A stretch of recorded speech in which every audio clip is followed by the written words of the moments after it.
Iniciamos nuestro segundo capítulo, o nuestro tercer capítulo realmente, correspondiente a esta, digamos, secuencia de aspectos que estuvimos analizando en el diseño, donde toda la primera parte nos habíamos enfocado en lo relacionado con parámetros de resistencia y su evaluación en campo y en laboratorio.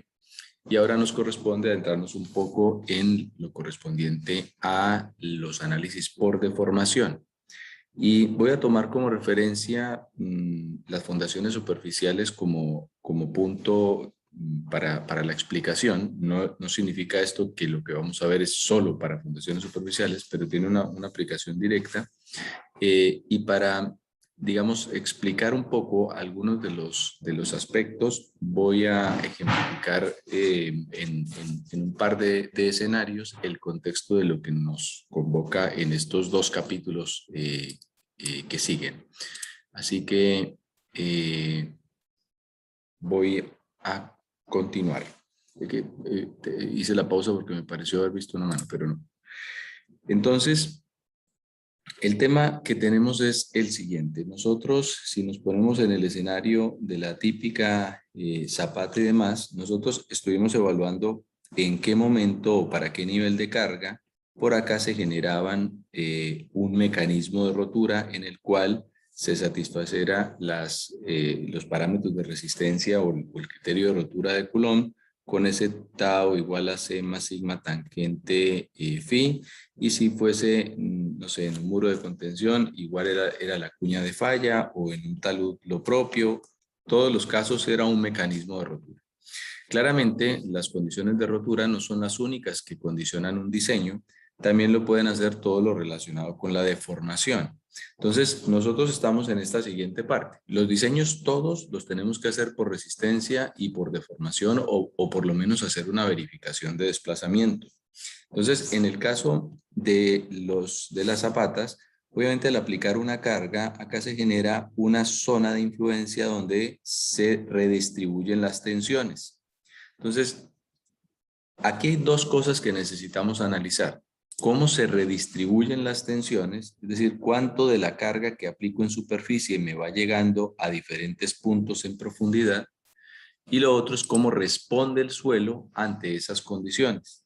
Entonces, la teoría de los incrementos de presiones, que es uno de los puntos de este capítulo, es en términos generales algo muy sencillo, o por lo menos matemáticamente muy sencillo. Y lo que se evalúa es lo siguiente: si yo aplico en un punto determinado una carga Q, lo que quiero saber es cuánto de esta carga está llegando a cualquier punto, ya sea en profundidad o a lo ancho o en cualquier dirección de la zona de interés. Entonces, lo que hacemos básicamente es calcular un factor de influencia que va a depender del X y del Z, si fuese el caso, siendo, digamos, el Z en esta dirección y el X en esta dirección, que nos permita entonces definir cuánto de esta carga llega hasta esa profundidad. Entonces uno podría decir ya la carga puesta en un Z y en un X, pues debiese ser, debe ser igual a un factor de influencia en ese Z y en ese X por la carga aplicada en la superficie.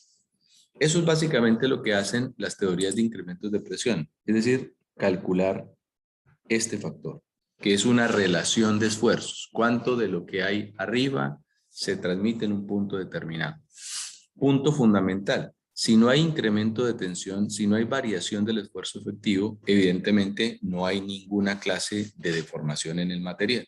Entonces, lo primero que tenemos que identificar es ya cuánta carga está llegando al punto de interés. Y lo siguiente es ya cómo responde el suelo. Y entonces aquí se cruza nuevamente con lo que partimos en el capítulo 1, con la ley de comportamiento del suelo que estamos analizando. Cuando evaluábamos la condición rígido-plástica, que era esto que llegaba por acá y rompía, que es lo que hacemos con el criterio de rotura, esto no involucra ningún parámetro de deformación y era el camino de evaluar con qué nivel de carga rompe. Pero nosotros ahora estamos en el siguiente paso, que correspondería es a vincularle alguna clase de deformación, siendo posible este análisis o incluso el análisis ya más no lineal, si es que nos pasáramos a un método numérico.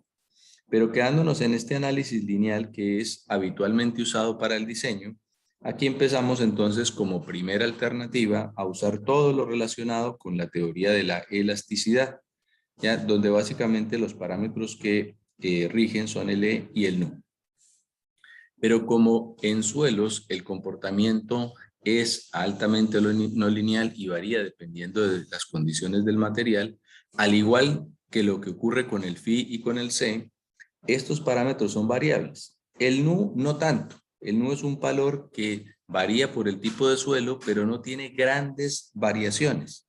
Este factor para suelos va entre 0 a 0,5 y entre más arcilloso sea el suelo, más nos acercamos a este factor y entre más grueso y granular sea el suelo, más nos acercamos acá. Desde el punto de vista práctico, esto más bien entraría como entre 0,15 a 1,045. Es como el rango en el que uno habitualmente se mueve. Teóricamente, este es el rango 0 a 0,5, pero en lo habitual es 0,15 a 0,46, por allí nos estaríamos moviendo, dependiendo del tipo de material. Pero en el E, aquí ya hay muchas variantes que puedan haber, porque el módulo de deformación del material, como mencionaba, es altamente no lineal. Entonces podemos obtener múltiples módulos de deformación dependiendo del rango de deformación en el que nos encontremos. Podríamos tener un módulo de deformación inicial, un módulo de deformación secante, un módulo de deformación tangente, muchos módulos de deformación, y hay que seleccionar adecuadamente cuál es el módulo que realmente nos interesa para fines del diseño. Es muy análogo a lo que hacíamos con resistencia al corte, donde teníamos múltiples ángulos de fricción, pero se seleccionaba uno en particular dependiendo de lo que nosotros estuviésemos analizando. Pongo como referencia la zapata, pero realmente el análisis de deformación lo puedo aplicar para lo que sea, para el muro o para el talud, que son los otros dos temas prácticos que nos convocan. Lo que pasa es que muchas metodologías directas para cálculo del asentamiento, por ejemplo, de la deformación de una zapata, están definidas mediante una ecuación determinística como la que habitualmente usamos en cualquier otro procedimiento. Para el caso de los taludes y para los muros, hay en muchos casos, como yo tengo una gran masa involucrada y una distribución de presiones que es mucho más variada, en la mayoría de los casos, en estas situaciones, se recurre a modelos numéricos para obtener una deformación un poco más confiable. Hay estimados, sí, porque de hecho los muros de contención se diseñan bajo una condición de empuje, que posteriormente vamos a hablar, que es la condición de empuje activa, que de por sí tiene asociado una magnitud de la deformación. Entonces, indirectamente uno considera esa deformación. Pero si ya quiero evaluar de una manera un poco más rigurosa, la deformación, requiero ya usar una ley constitutiva que incorpore el hardening, que lo hablábamos también en el capítulo 1, y que me permita entonces evaluar la distribución de tensiones que se está generando durante toda la secuencia de deformación, y con eso hacer entonces una estimación mucho más adecuada de la magnitud de la deformación que está allí ocurriendo. Entonces, este es, digamos, los puntos de referencia: calcular incrementos de carga y ver cómo se genera la deformación al interior de la masa de suelo. Ahora, estos incrementos que mencioné acá es particularmente en el ejemplo de una fundación donde me interesa calcular el incremento de carga vertical en un punto determinado. Pero también podría pasar que tengamos una situación donde, y como ocurre muchas veces, yo tenga un muro de contención con una carga puesta en una cierta distancia, y también me interesa evaluar cuánto de la carga que está puesta acá puede llegar a afectar una estructura de contención. Entonces aquí obviamente lo que me interesa no es solo determinar cuánto es la carga vertical que llega acá, sino cuánto es la carga horizontal que llega acá. Pero en cualquier caso, el análisis es el mismo. Es decir, es la carga que está aplicada en superficie por un factor de influencia que debería de incorporar la componente, en este caso horizontal, por, esto sería la carga a un X y a un Z, por la carga en superficie. Entonces, eso es lo que básicamente hacen todas las metodologías. Ustedes en el taller, yo acá igual en la cátedra voy a mencionar algunos métodos para determinar este factor I, pero estos factores están o tabulados o están con ábacos de diseño, donde ustedes para unas ciertas configuraciones geométricas pueden hacer un estimado de esos factores de influencia. No sé si hay alguna pregunta. Diego, adelante. Hola, profe, buenos días. Buenos días. Quería consultarle sobre si el módulo I, o sea, el valor de I está determinado por el módulo elástico y bosón o tienen que ver con otros parámetros, pero de resistencia más que de formación.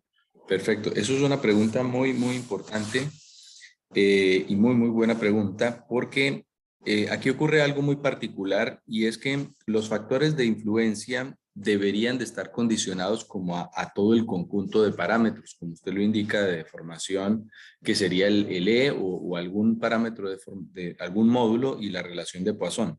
Pero acá no están involucrados y eso depende de lo que nosotros estemos calculando. Entonces, si yo estoy calculando la relación de esfuerzos verticales, ustedes saben que por teoría de la elasticidad, digamos, los esfuerzos los calculo. Muy bien, vamos a pasar acá, las deformaciones unitarias, las calculamos con los esfuerzos, muy bien, esto parte con 1 partido por E y entonces aquí estamos el sigma X menos nu y sigma Y y sigma Z, y ahí vamos construyendo la ecuación.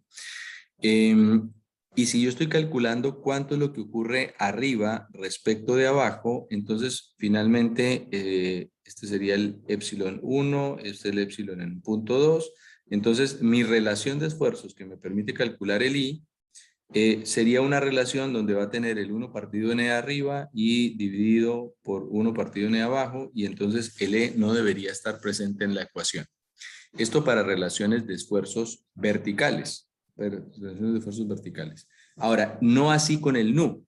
Si yo hago esto del sigma menos nu por sigma X, sigma Y o sigma Z, esa relación de esfuerzos, el nu va a quedar aquí involucrado. Y ustedes se van a dar cuenta que en la mayoría de los métodos de incrementos de esfuerzo, el nu no está puesto. Y entonces uno dice, pero ¿cómo? ¿Y cómo se va el nu? ¿O es que no entra el nu? Y la respuesta es que sí entra el nu en las ecuaciones, solo que la mayoría de los ábacos no lo ponen de manera explícita, pero son calculados bajo condiciones límite del nu. Entonces muchas veces los ábacos son hechos para 0,5 o en algunos casos ponen como referencia de que fueron calculados para 0,3. Entonces todas las ecuaciones que uno encuentre van a estar con un nu preestablecido. Hay algunos métodos que le permiten a uno incorporar el nu y ahí son un poco más precisos, si se quiere tomar esa consideración. Ahora, todo esto para incremento de esfuerzo vertical. Si el incremento de esfuerzo es horizontal, ahí en ese caso, pues también hay una relación de lo que ocurre arriba y abajo, pero hay ecuaciones un poco más rigurosas que tratan de considerar esos eventuales modificaciones de la rigidez. Ahora, el punto donde claramente ya el E tiene que estar, no de que sea una alternativa, es si yo tengo un modelo estratificado, donde yo tenga relaciones de cambios de rigidez, y entonces aquí en este caso, si yo tengo una modificación de la rigidez del material, ahí obligatoriamente el incremento de presión tiene que involucrar los módulos de deformación. Y si el módulo está muy estratificado, ahí lo que se recurre es a la resolución de la teoría de la elasticidad, pero con métodos numéricos. Súper, gracias, profe. Perfecto, Diego. Aquí hay una cosa con todo lo que vemos en, digamos, en estas formulaciones idealizadas del material, y es que el comportamiento del suelo, si yo lo puedo idealizar a estas condiciones que voy a mencionar enseguida, puedo usar toda la teoría que vamos a ver, si no requiero otras alternativas de solución, que hasta cierto punto es resolver la misma ecuación de las teorías de la elasticidad, pero que requiere una resolución mediante un método numérico.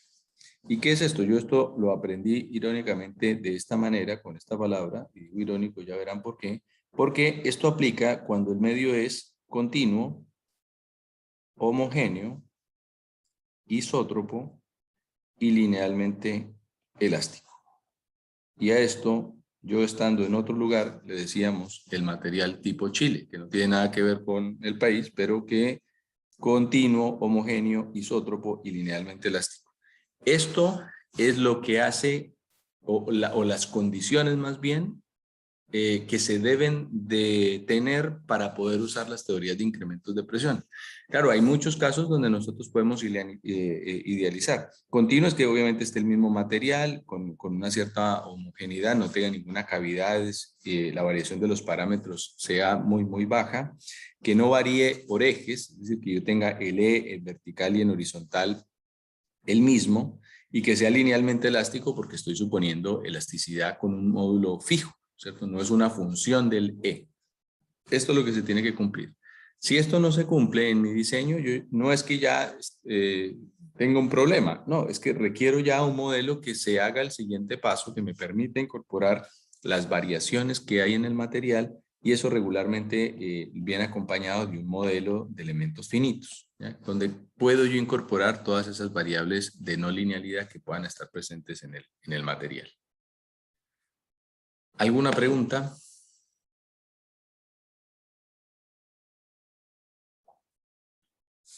Profe, que había dicho de homogéneo que lo estaba notando y no lo escuché muy bien. ¿Del qué, perdón, Sebastián? Que no le alcancé a escuchar yo.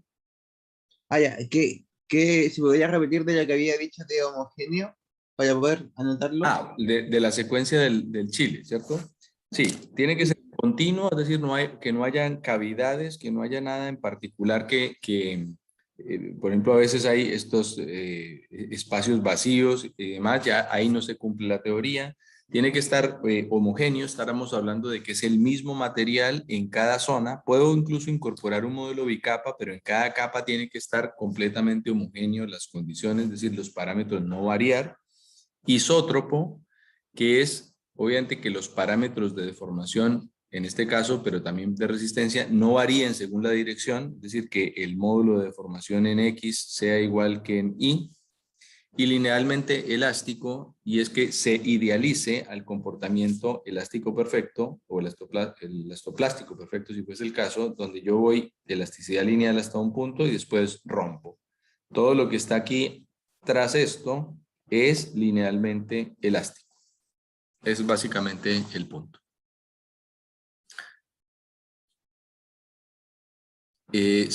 No, Pablo tenía pregunta. Gracias. Todo lo que estamos viendo en la teoría es para asentamientos por una carga, ¿verdad? En estrato.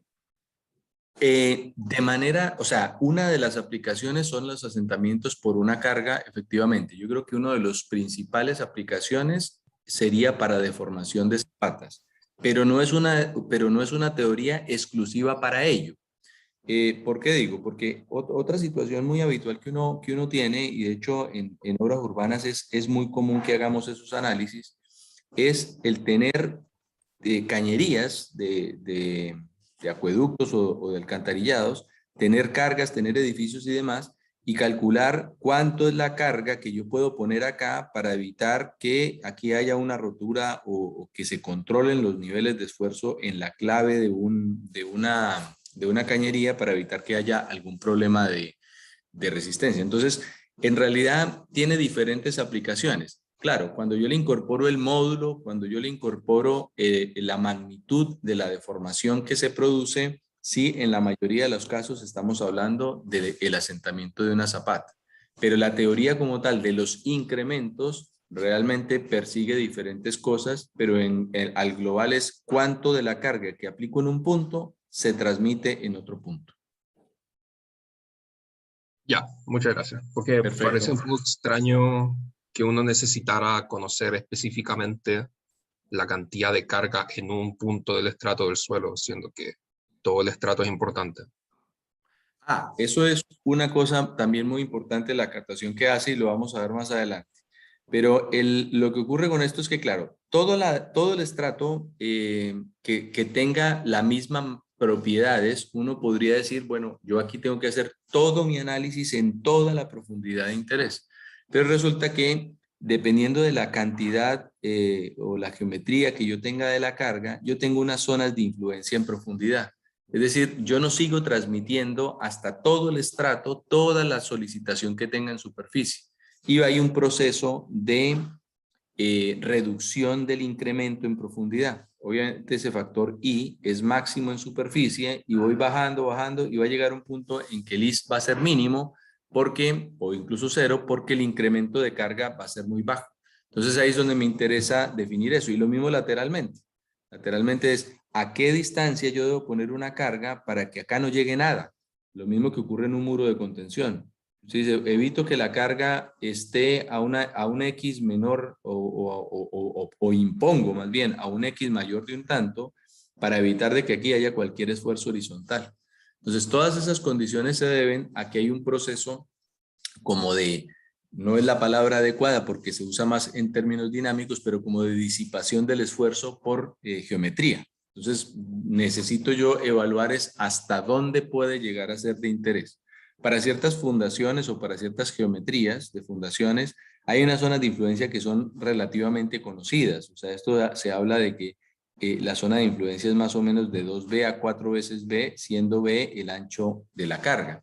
Pero igual en algunos casos lo debemos estimar. Ahora, me aprovecho su consulta para también mencionar algo respecto de las zonas de influencia que persiguen cosas diferentes. Cuando nosotros veíamos la clasificación dinámica de los suelos, hacíamos este análisis y acá se ponían 30 metros y punto. Y ahí se evaluaban las propiedades del suelo en esos 30 metros y ahí sí como que y la degradación que pasa y demás, pero ahí es otra cosa, porque en ese caso lo que yo estoy evaluando es cómo la onda se transmite por los últimos 30 metros y cuál es el tiempo que tarda en llegar a la superficie y ese valor que posteriormente se calcula de BSUS-30 lo vinculábamos con cuánto era la máxima aceleración que estaba en superficie. Entonces, bajo esa mirada se hacía ese análisis, digamos, completo de todo el espesor. Pero acá no tiene que ver con incrementos de esfuerzo, sino con que toda la masa se puede mover producto de un evento sísmico. Diego tenía pregunta. Sí, profe, ahí relacionó un poco como aproximadamente el ancho del bloque de carga, digamos, con la profundidad que nos interesa estudiar. Pero mi duda es que, ¿cuál es el orden de magnitud en cuanto a las cargas que yo tengo? Por ejemplo, me imagino que es distinto la profundidad de estrato que nos interesa analizar si tengo una casa, que si tengo un edificio grande, aunque la base sea del mismo ancho. Sí. Entonces, en esos casos, ¿cuál es más o menos el orden de magnitud que me interesa estudiar, hasta qué profundidad me interesa estudiar o ese tipo de cosas? Sí, esa pregunta también está muy interesante. Agradezco, bueno, agradezco todas las preguntas, muy valiosas en el contexto de este introductorio. Pero efectivamente, la carga, o más bien la zona de influencia de la carga, no la condiciona su magnitud, que es una cosa que habitualmente uno considera. Uno dice, yo tengo poca carga y entonces llego hasta poca profundidad, o tengo mucha carga y tengo mayor profundidad. No. Eso no funciona así porque la distribución, la concentración de esfuerzos varía directamente respecto de la zona de contacto. Entonces, dependiendo de su ancho, es que voy a tener una mayor distribución. Lo que pasa es que desde el punto de vista práctico, si yo tengo una carga realmente muy grande, lo que me voy a ver en la necesidad es de distribuirla en un área cada vez más grande porque el suelo no la va a soportar. Entonces uno empieza a irla aumentando en función de ello. Pero no puedo yo decir que para determinada magnitud tengo tanta zona de influencia. Esto para cargas estáticas. Quizá a uno le ocurre este tema de que la magnitud tenga una influencia, porque si fuese una carga de impacto, donde yo, por ejemplo, lo que hacemos en el ensayo geofísico, que vamos con un mazo y damos un golpe acá, ahí sí que la magnitud, la amplitud de la onda tiene una penetración determinada. Entonces, claro, yo doy con un mazo y digo, la energía que impongo con un mazo me puede penetrar unas ondas hasta unos 9 metros, mientras que si yo doy un impacto con una retro puedo llegar a 30 y si doy un microexplosivo puedo llegar a 50. Entonces, hay un tema de penetración de las ondas y ahí yo tengo una condición diferente. Pero para una carga estática, bueno, o aplicada de una manera secuencial muy lenta, su influencia va a estar condicionada por el ancho y eso uno lo puede verificar, digamos, con métodos numéricos sin inconveniente. Lo que sí es que, como decía, yo puedo decir que un edificio pone tanta cantidad de carga Y si yo quiero poner el doble de carga en la misma zapata, quizá lo que yo voy a tener es un problema en la fundación y entonces empiezo a agrandarlo. Y entonces ahí va a haber una relación indirecta entre la zona de influencia y el ancho, porque a medida de mayor carga voy como aumentando mi fundación y entonces voy teniendo zonas de influencia cada vez mayor. No sé si aclaro su pregunta, Diego. Súper. Sí, sí. Súper. Gracias. Perfecto. Con respecto a lo que también mencionaban del ancho de la fundación, efectivamente aquí hay órdenes de influencia en profundidad que sí cambian diametralmente. ¿Cuánto? Y aquí, y pongámonos en escenarios de los órdenes de magnitud que a bien me consultan. ¿Cuánto consideran ustedes que es un ancho pequeño de una zapata? Y ustedes dijeran, no, es una zapata muy, muy pequeña. Me pueden poner el número en el chat si quieren. 80 centímetros. 80 centímetros me ponen. 1 metro pone Pablo. 1 metro, Diego, 1 metro. ¿Quién más pone otro valor? Una zapata muy pequeña, 50 centímetros va Simón, con el más pequeño va ganando. Yo les puedo decir efectivamente que una zapata de 1 metro, que uno muchas veces lo relaciona con que es una zapata pequeña, realmente no es una zapata pequeña. Y incluso podría estar más bien cercano a ser una zapata más o menos, no le llamemos grande, pero no es pequeña, es una zapata de un buen diámetro, de un buen ancho. Uno puede partir con zapatas muy pequeñas del orden de unos 40 centímetros. Por ahí uno podría estar. Vamos a hablar en detalle de cuáles son las zapatas, pero aquí estamos hablando de las zapatas continuas, es decir, zapatas muy largas, y yo me refiero al ancho, que es el lado más pequeño, ¿cierto? O sea que el 50 que menciona Simón, por ahí andamos. Es un valor muy, muy pequeño. Y la pregunta siguiente es, ¿cuánto creen que es una zapata grande? ¿O hasta cuánto creen que ustedes van a poner una zapata grande?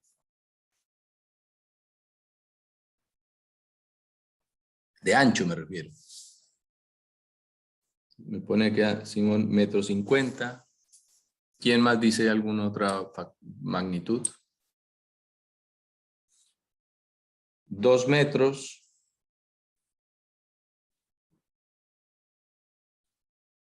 ¿Quién más dice?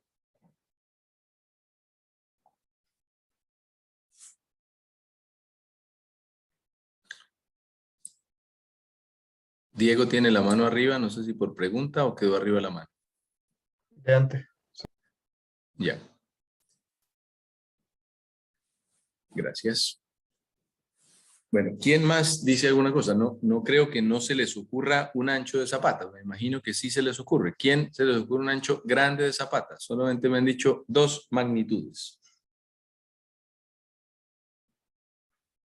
5 metros. Aquí nos vimos al valor máximo o al valor alto. 4 metros. Eso. Gracias, porque es bien importante uno dar valores de cuánto es lo que uno considera.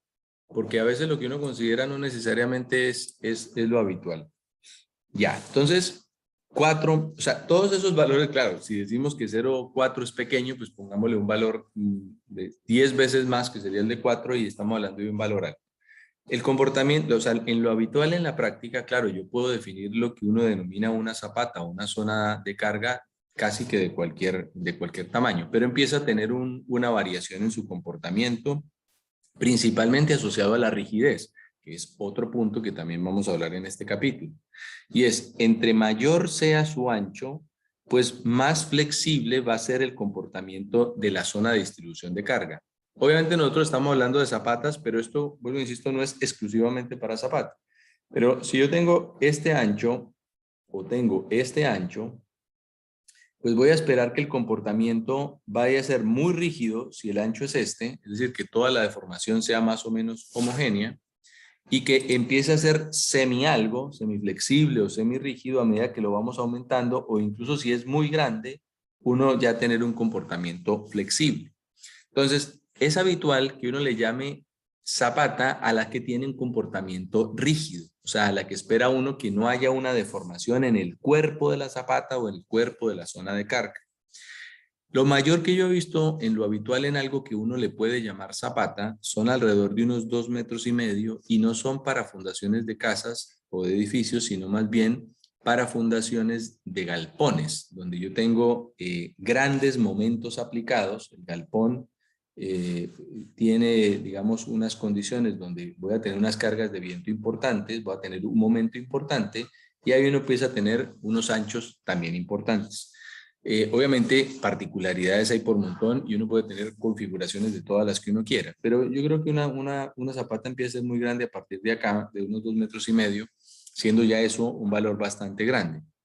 Ahora, en un edificio no es que uno no las pueda tener de ese tamaño, sino que lo más seguro es que si en una planta de fundación determinada nosotros tenemos zapatas muy grandes puestas en la distribución del edificio, ¿qué cosa ustedes harían si tienen una configuración en el cual el prediseño les den zapatas todas muy grandes? ¿Ustedes qué cosa se les ocurriría hacer?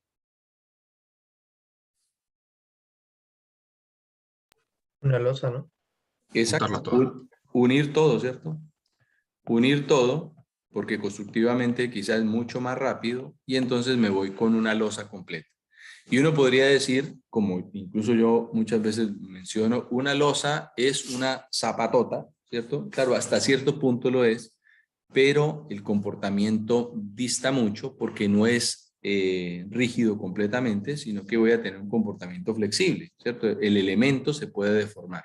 Entonces, cuando estamos hablando de zapatas, el comportamiento es rígido. Yo diría que en lo habitual, en lo común, no estoy diciendo que sean los órdenes cerrados y que no pueda existir algo fuera de allí, pero en lo común, uno está en los 50 centímetros a 1,50 m en lo común, y de ahí para adelante se empiezan a evaluar otras condiciones dependiendo de la solicitación.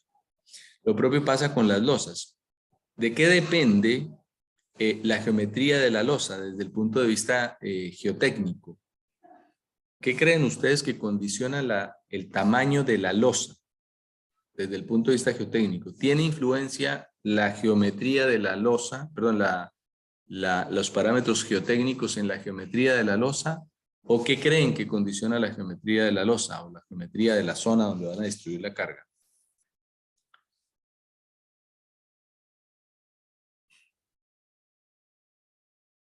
Me imagino que los parámetros de resistencia al suelo. Nosotros. No dependen de los parámetros de resistencia. Ya después vamos a ver teóricamente por qué, pero no dependen de los parámetros de resistencia.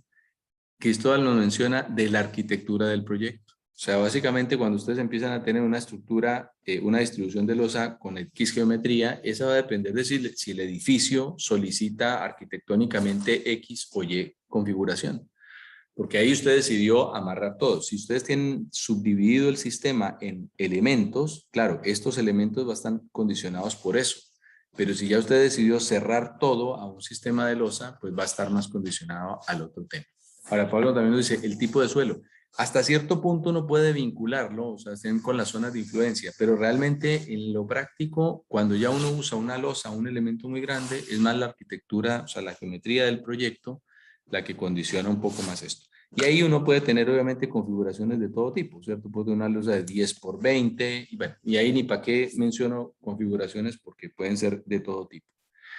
¿Qué hacen o qué harían ustedes para garantizar que la losa tuviese cada vez más rigidez? ¿Cuál es la variable que ayuda a que tenga mayor rigidez? ¿Y qué orden de magnitud le darían a eso? O sea, ¿cuál es la variable que le da mayor rigidez a la losa que no está aquí? O sea, yo tengo la losa de 10 por 10 y necesito que sea más rígido, ¿qué tengo que hacer? El espesor de la losa, Totalmente, espesor de la losa. ¿Y cuánto es un espesor de una losa? unos 50 centímetros, yo creo. Efectivamente, buen número, 50 centímetros, y uno empieza obviamente ahí para arriba en función de qué tan rígido la requiere o qué solicitación estructural tenga, ¿cierto? Desde el punto de vista geotécnico, la rigidización del sistema pues hace que varíe un poco la distribución de esfuerzos bajo la losa, perdón, sí digo bien, bajo la losa, porque si esto es flexible o si es rígido, pues va a tener un comportamiento diferente. Entonces, ese punto es importante. Para que ustedes tengan de referencia, muchos de los edificios en Viña tienen losas de alrededor de 1 metro, y para poner el extremo, Costanera Center, si no estoy mal, tiene una losa de 3,5 metros de espesor, ¿ya? O sea que obviamente es un tremendo dado de influencia, de rigidez que hay allí en la parte inferior, pero estamos hablando obviamente de una condición ya extrema. ¿Alguna pregunta hasta acá?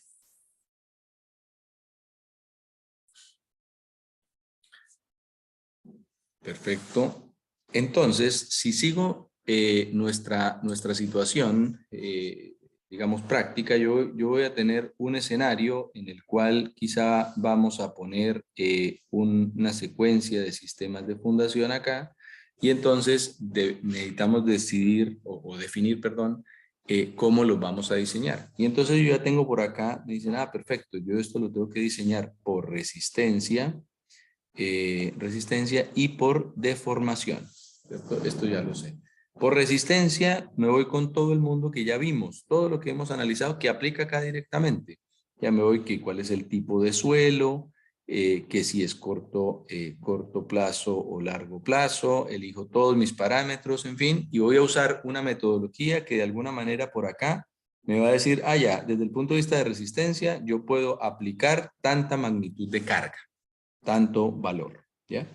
Para que ustedes tengan órdenes de magnitud también de cargas admisibles, en la práctica uno tiene valores, o sea, eso va a depender ahí sí de toda la configuración geométrica que tengamos y del tipo de suelo. Suelos más duros pues van a tener valores muy altos, pero en la práctica uno podría hablar de que condiciones admisibles van entre unos 0,5 kilos por centímetro cuadrado hasta unos, bueno, pongámosle a fronteras muy altas, pero en lo habitual hasta unos 5 kilos por centímetro cuadrado. Eso es como un orden de magnitud en un espectro bastante amplio. Entonces, sigo toda esta secuencia de todo lo que vimos y qué nos vamos a preguntar allá, dónde está la napa y si esto tiene arcilla o no tiene arcilla, si consolida, si es drenado abajo o no es drenado. Todo lo que ya vimos en el capítulo 1, todo en 1 y 2, todo eso entra acá nuevamente. Y digamos, si hago los cálculos correspondientes, que lo vamos a ver, el cálculo matemático de la capacidad de soporte en el capítulo 4. Y con respecto a la deformación, aquí tengo que hacer también un análisis homólogo al que está aquí. Bueno, tengo que checar qué tipo de suelo es.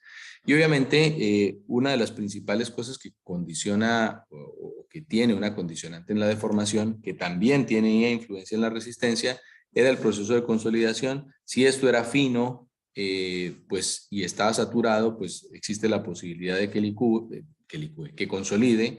Y en ese caso, entonces, tengo que irme con mi C sub C, mi C sub R y mi sigma P y calcular el asentamiento por consolidación, que es un punto que ustedes vieron en detalle en su curso anterior y que yo muy rápidamente hice una cápsula de recordatorio al inicio del semestre. Pero no solamente el asentamiento por consolidación, yo puedo tener una condición donde la napa no esté presente, el suelo es un suelo parcialmente saturado o en cualquier condición de deformación, y entonces ahí debo de checar qué tipo de análisis vamos a hacer de deformación. Entonces yo ya voy a calcular los asentamientos elásticos en el suelo, y entonces para asentamientos elásticos yo tengo que ir a checar mi E y mi NU. Ya me dijeron que el NU era más o menos constante, ya vamos a ver cómo lo calculamos, pero también tengo que preocuparme por qué E vamos a usar. Y entonces aquí salen muchos E inicial, E de descarga y recarga, E edométrico. Bueno, salen múltiples E y aquí vamos a seleccionar el E que corresponda a la situación que nosotros nos interesa evaluar. Y ahí nos iríamos a alguna fórmula que nos dice el asentamiento elástico es igual a X ecuación, que lo vamos a ver posteriormente.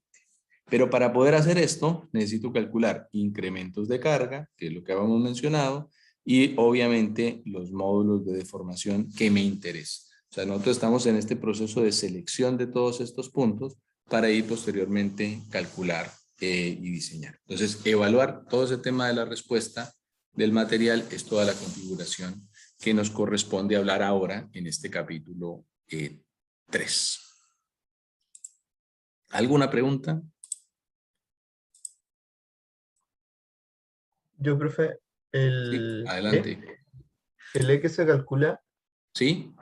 Yo me imagino que varía respecto a la carga, como lo hemos conversado, pero ¿qué pasa cuando hay una carga sísmica aplicándose? Porque ahí me variaría igual los niveles de EO, ¿o no? Sí, totalmente. El E, de hecho, una de las que el rango de mayor variación que uno puede experimentar en el suelo es con carga dinámica, porque los módulos de deformación se degradan con la carga dinámica. Es decir, el módulo va reduciendo su magnitud. Es máximo a muy, muy baja deformación y se va variando en función de la magnitud del terremoto. Entonces, claro, cuando uno requiere hacer una valoración de la deformación en un análisis sísmico, se requieren dos opciones. O me voy al límite de respuesta, reduciendo los parámetros de deformación y hacer un estimado de cuánto es la deformación para un sismo característico, cosa que muchas veces se hace para análisis de muros y de estabilidad de taludes, o se hace lo que denominan un timing history analysis, y es que yo vaya con un registro sísmico, incorporo en un modelo numérico el suelo y modelo la respuesta del suelo ante esa solicitación dinámica. Ahí debo de tener una ley de E, o sea, una ley que incorpore cómo varía el E y hago mi análisis de respuesta bajo esa configuración.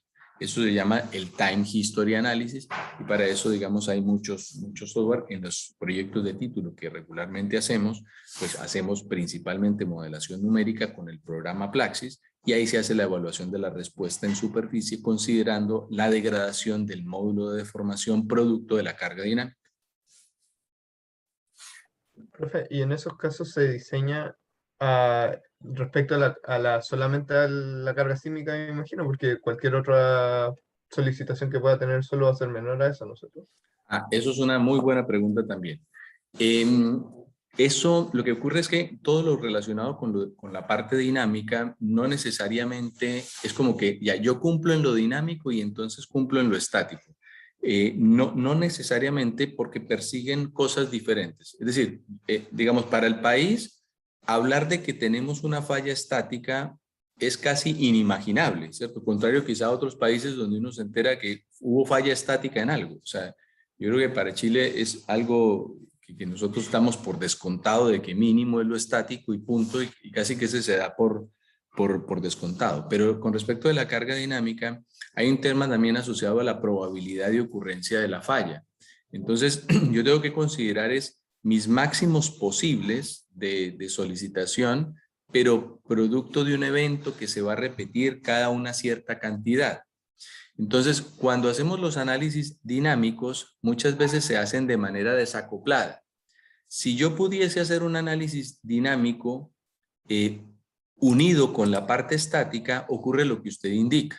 Yo hago mi análisis dinámico que ya tiene lo estático y entonces obviamente esa sería la condición de solicitación mayor. Pero los análisis se hacen desacoplados, es decir, yo verifico estático y sumo aparte solo el fragmento dinámico. Entonces me toca hacer los dos análisis de forma individualizada para poder hacer la verificación. Por ejemplo, tengo una zapata, calculo asentamiento, deformación, todo estático, y hago mi diseño y después me voy a un modelo numérico donde le pongo el sismo, ya sé que estáticamente soporta la carga al suelo, después a eso que ya sé que estáticamente soporta, le pongo el sismo, calculo cuánto es el nivel máximo de aceleración al que está sometido la superficie, verifico cuál es la respuesta de la estructura y ahí con eso digo ya, sí, estoy ticket, soporta lo que estoy analizando. Pero lo hacemos de manera desacoplada. Si lo hiciera de manera acoplada, ahí en ese caso se daría lo que usted menciona y es que solo haciendo el dinámico estaría cumpliendo el estático. Ya, súper bien, gracias. Perfecto. ¿Alguna otra consulta? Ya. Entonces, les decía que nos corresponde hablar en este capítulo con toda esta primera revisión que indiqué de lo que uno denomina los análisis de esfuerzo en una masa de suelo, que es una distribución de esfuerzos o cómo se genera ese proceso de distribución de esfuerzos que van a generar una cierta deformación ya que producen una alteración en el esfuerzo efectivo. Claramente, si no hay variación del esfuerzo efectivo, no hay deformación o no hay asentamiento. Y nosotros dividíamos esas deformaciones, esto ya lo he mencionado antes, en los asentamientos que quizá muy arbitrariamente llama inmediatos, ¿cierto? Que son a muy, muy bajo tiempo, o los asentamientos por consolidación, donde unos dependen de la variación del incremento de presión de poros en el tiempo para una carga determinada, que es todo lo de consolidación que ya en su momento vimos y que tiene también vínculo con los parámetros de resistencia, y el proceso de compresión normal, que es cargar y producir una deformación en un material. La diferencia entre uno y otro, evidentemente, es el tiempo. El asentamiento por consolidación depende del tiempo, o es más marcada su influencia del tiempo, y en el caso de una compresión considera uno eso relativamente inmediato. Aquí hay un pequeño asterisco de por medio, y es que sabemos que hay un asentamiento también que se produce en el largo plazo, o una deformación en el largo plazo, que es la deformación por creep, ¿cierto? Esa deformación por creep ocurre en arenas y ocurre en suelos finos, o sea, y en arcillas, siendo quizá más marcada en el suelo arcilloso, pero puede estar presente en los dos materiales, y algunos métodos de cálculo de asentamientos incorporan ese efecto del creep indirecta o directamente. Ya lo vamos a ver más adelante. Pero por lo pronto, para una solicitación determinada, lo que lo hace depender directamente del tiempo es el fenómeno de incremento de presión de poros y su variación que genera el proceso de consolidación. Hay deformaciones también que dependen del tiempo, pero en lapsos de tiempo mucho más acotados, como lo que ocurre con el asentamiento de suelos granulares sueltos durante un sismo.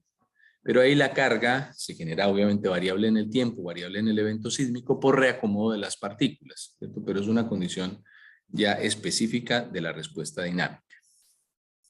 Con respecto de las propiedades del suelo, y continuando quizá un poco con el tema dinámico que me consultaban, nosotros partimos la curva de módulos de deformación. Esto es que aplica para módulos de deformación o módulo de corte o módulo de Young, es la relación entre el módulo de deformación o el módulo de corte en este caso, para cualquier magnitud de deformación angular, dividido por el módulo de corte máximo que experimenta el suelo. Bueno, ese valor máximo de módulo que experimenta el suelo se genera a muy baja deformación. Ahí es donde experimentamos el máximo, por eso la relación G partido en G0 es 1.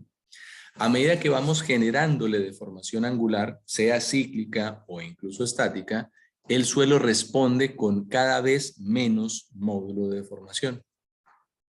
Por ejemplo, los ensayos que nosotros hacemos, geofísicos, estos donde dábamos el golpe en el terreno y toda esta cosa, dependiendo obviamente de la magnitud del golpe, nos movemos en este rango que ustedes ven acá, o sea, un rango de deformación donde uno se llegará a un 70% de la degradación cuando mucho, y eso para cargas bastante grandes.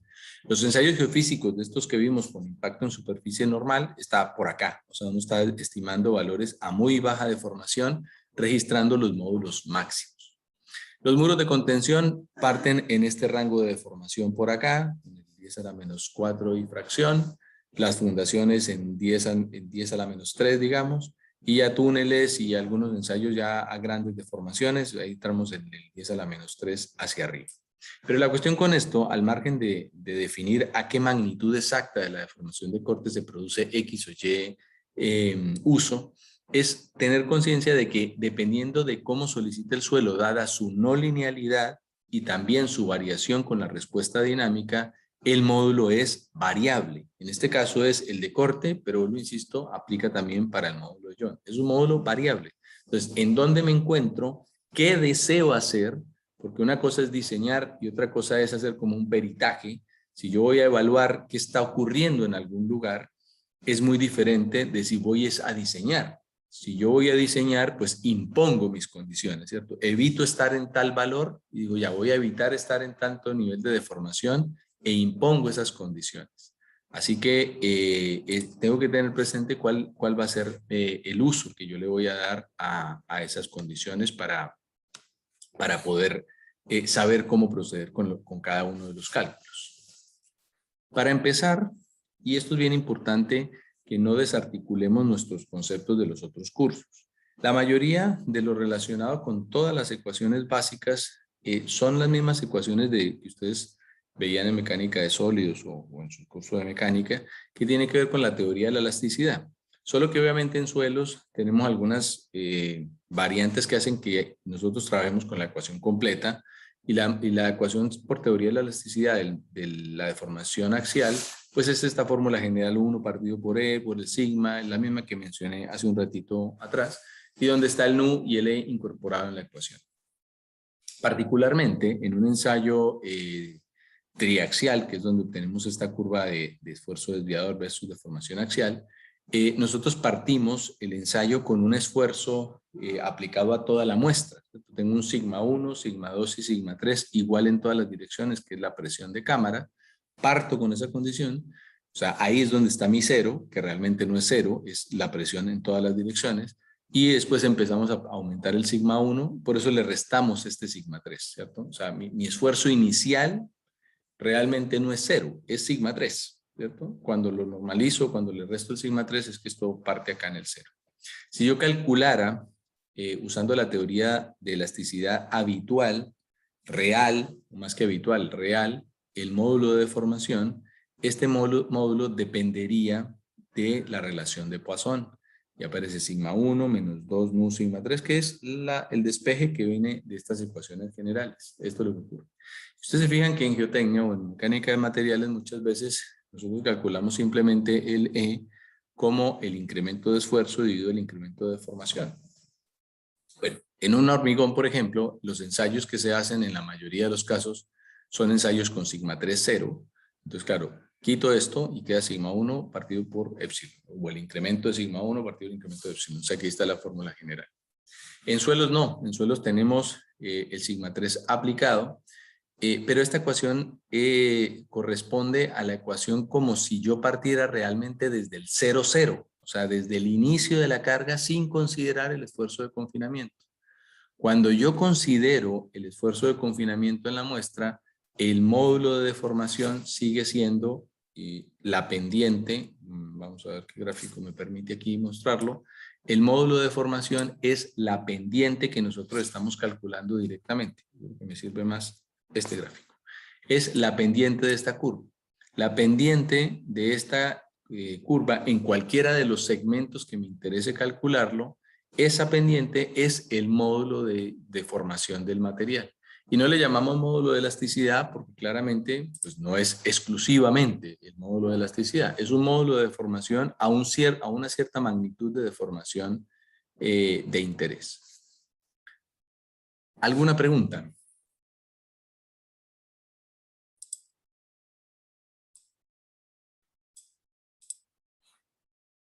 Continúo.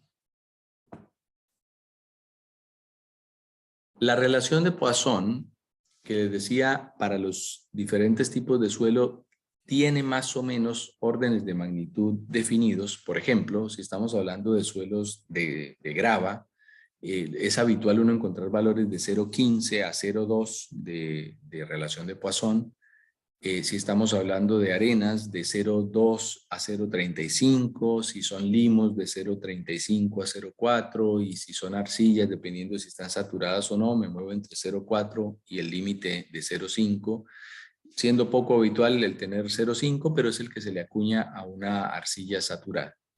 Pero realmente en la práctica necesitamos medir la relación de Poisson. Y eso se hace directamente de la curva de deformación volumétrica versus deformación axial, es decir, de la misma curva en la que calculábamos el ángulo de dilatancia, que lo calculamos, este pequeño fragmento que ven acá, es la curva de deformación axial, volumétrica versus deformación axial, esta que era así y giraba de aquí para arriba. Esta expresión en la zona inicial, en la zona de compresión, lo que sacamos de allí en este pedazo inicial es el delta volumétrico y el delta axial, y la fórmula de la relación de Poisson es un medio de 1 menos el delta volumétrico versus el delta axial. Esto en el inicio de la curva, en la parte que es de compresión. Recuerden que si por ejemplo el suelo dilata, hay una primera parte en compresión y después cambia de dirección. Entonces en esta primera etapa o en el primer tramo de la curva, ahí en ese tramo se calcula la relación de Poisson. Después vamos a verlo en detalle. Con respecto a los módulos, como mencioné hace un ratito, yo puedo tener muchos módulos y entonces el suelo tiene tantos módulos y hasta cierto punto quizá no es que el suelo tenga un montón de módulos, sino que dependiendo de la magnitud que yo, a la cual le quiera yo asociar un módulo de elasticidad, realmente lo que estoy calculando es un módulo de deformación. Es decir, una ecuación que le hago el símil a la de la ecuación de la elasticidad, pero asociado a un cierto nivel de deformación. Para esto que parece aquí como medio enredado, que espero aclararlo con lo siguiente. Yo puedo llamar solo módulo de elasticidad a la pendiente a partir de la cual, si yo sigo una secuencia de carga hasta una cierta magnitud y descargo, toda la deformación es 100% recuperable. Solo a eso yo le puedo llamar módulo de elasticidad. Es decir, si yo voy cargando por acá y digo que esta pendiente es el módulo de elasticidad, no lo es, porque si yo descargo el suelo, él no se va a devolver por donde venía. Él va a descargar acá y va a tener un remanente de deformación. Ese remanente de deformación es la deformación plástica, ¿cierto? Entonces, yo no puedo decir que ese es el módulo de elasticidad. Eso es un módulo que yo calculé a X magnitud de la deformación. Quizá al inicio de la curva, en este principio, voy a tener un pequeño tramo en el que yo me voy por acá y si descargo acá, me devuelvo por ahí mismo. Y ahí es lo más cercano a lo que uno pudiese llamar una deformación elástica. Y entonces ese módulo sería muy cercano al módulo de deformación elástico. Pero en la parte inicial de estas curvas hay un reacomodo de las partículas que dificulta mucho hacer esta estimación en el rango inicial, que es el que llamamos el E inicial. Ahora, hay un valor más cercano al valor de la elasticidad, que es el módulo de carga y descarga. Si yo llego con un nivel de carga hasta un punto determinado y descargo el material, o sea, me devuelvo por acá y vuelvo y lo cargo, se genera un loop de histéresis. Él tiene que bajar por un punto y subir por el otro, pero lo que queda acá sí que puede ser llamado la deformación elástica, porque yo devolví por acá, llegué a un punto y vuelvo y subo y trato de recuperarme como por el mismo rango, por el mismo tramo. Entonces, en esta dirección o en este segmento donde estoy yo descargando y recargando, puedo calcular un módulo de deformación que le llamamos el EUR, por carga y descarga y recarga. Este módulo que está puesto acá es muy cercano al módulo de elasticidad, porque efectivamente lo que se devuelve esto, lo que yo recupero, es una deformación predominantemente elástica. Ahora, el uso de cada uno de ellos va a depender de cuál va a ser la aplicación que posteriormente le vamos a dar. Y ya voy a centrarme en ello. Pero Diego tenía una pregunta antes. Sí, profe, ese EUR de ¿Sí? descarga y recarga, entonces sería similar a la pendiente que yo tengo al inicio de esta curva, ¿no es cierto? Básicamente lo que hacemos en la práctica es que unimos el punto más bajo de la descarga y el punto donde inicié la descarga, y ahí esa pendiente es el módulo de carga-descarga. Esa es la pregunta, ¿cierto?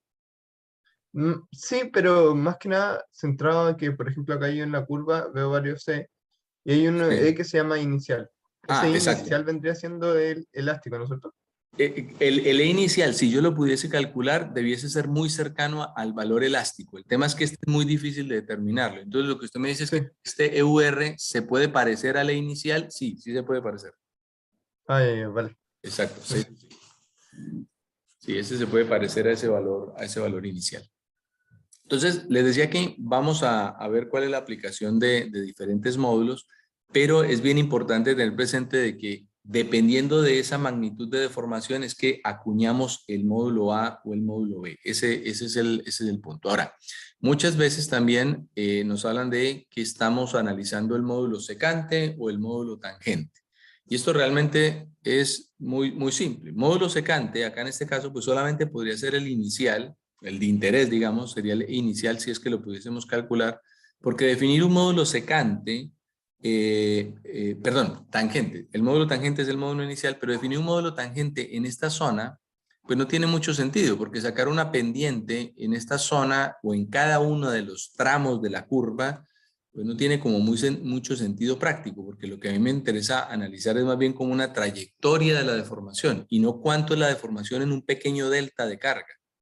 Entonces, en la mayoría de los casos se trabaja más es con módulos que son secantes, es decir, que cortan directamente la curva a X magnitud de la deformación. Yo definiré cuál es la magnitud de deformación que desea analizar, pero todos en la práctica son módulos de deformación que idealizamos, pero en condición secante y no en condición tangente. Entonces yo de una curva pues podría sacar por todas las direcciones que quisiera, todos los módulos que yo quisiera. El tema es cuál es la utilidad que cada módulo tiene en un caso determinado. Y como les decía, eso lo hace parte de lo que vamos a ver acá en el curso. Ahora, con respecto digamos, a la influencia de las diferentes variables que básicamente tenemos en los ensayos triaxiales, uno de los puntos es el esfuerzo de confinamiento. ¿Cuál es la influencia que tiene el esfuerzo de confinamiento en esos módulos de deformación? Y claramente, entre mayor sea el esfuerzo de confinamiento que yo pueda aplicar a la muestra, mayor va a ser sus módulos de deformación. O sea, yo empiezo a darle una condición de rigidez mayor si tengo mayor presión de confinamiento. Por ese motivo es porque los ensayos de campo no son corregidos, no se les quita el efecto del confinamiento, ¿no? Lo que yo necesito es mantenerle el efecto del confinamiento, porque claramente a mayor profundidad, es decir, a mayor presión de confinamiento, voy a tener una rigidez mayor. O sea, entre más como que abrace la muestra, ¿cierto? Mayor rigidez va a tener o va a tener una dificultad mayor para deformarse. Entonces vamos a obtener módulos de deformación que son mucho mayores en función del aumento de la presión de confinamiento. Y con respecto a la deformación, en este caso axial y el módulo de deformación, aquí en esta curva se muestra el módulo tangente y los módulos secantes. Ya mencioné que en lo habitual usamos los secantes. Donde a medida que vamos deformando el material, obviamente se va generando una reducción de la pendiente, que lo que es habitual porque hay una degradación de los módulos de deformación en términos de la deformación que vamos aplicando en el material.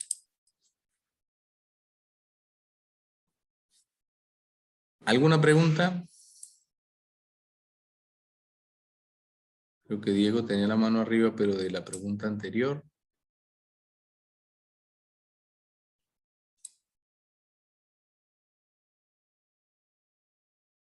Ya.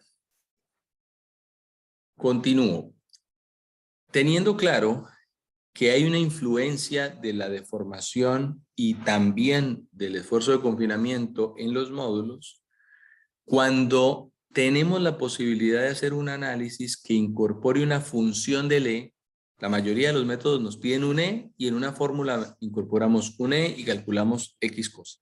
Pero cuando yo tengo una influencia muy marcada de estas variables y necesito entonces ahí incorporar este valor del E en términos de una función, hay diferentes tipos de metodologías para llevar eso a cabo, que son una ley del módulo de deformación en función del sigma, una ley en función de un módulo de deformación referencial y la deformación del suelo, solo en función de la deformación o de los incrementos de deformación, más un módulo de deformación referencial, o el análisis cíclico o la respuesta cíclica, que es esa variación del módulo de rigidez o del módulo de deformación en función de la carga cíclica o del análisis dinámico.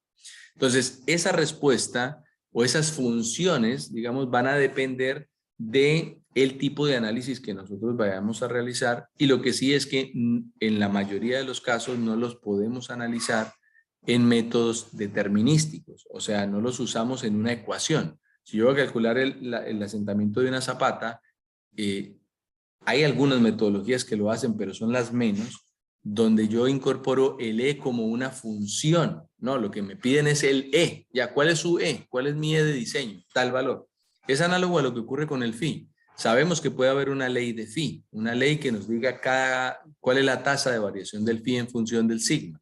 Eso puede existir, pero realmente nosotros en algún momento dado nos dicen, no, ya, elijan un valor de phi. Entonces, en la práctica, lo que elegimos es un valor de E. Lo que tengo que tener conciencia es que el E depende de, obviamente, el sigma de confinamiento, depende del nivel de deformación y en el caso de una parte cíclica, de la cantidad de ciclos que tenga allí aplicado. Entonces, debo de tener esas consideraciones para posteriormente, en un momento determinado, elegir el E que corresponda a ese caso. Creo que con esto dejamos por el día de hoy. No sé si antes de cerrar tienen alguna consulta.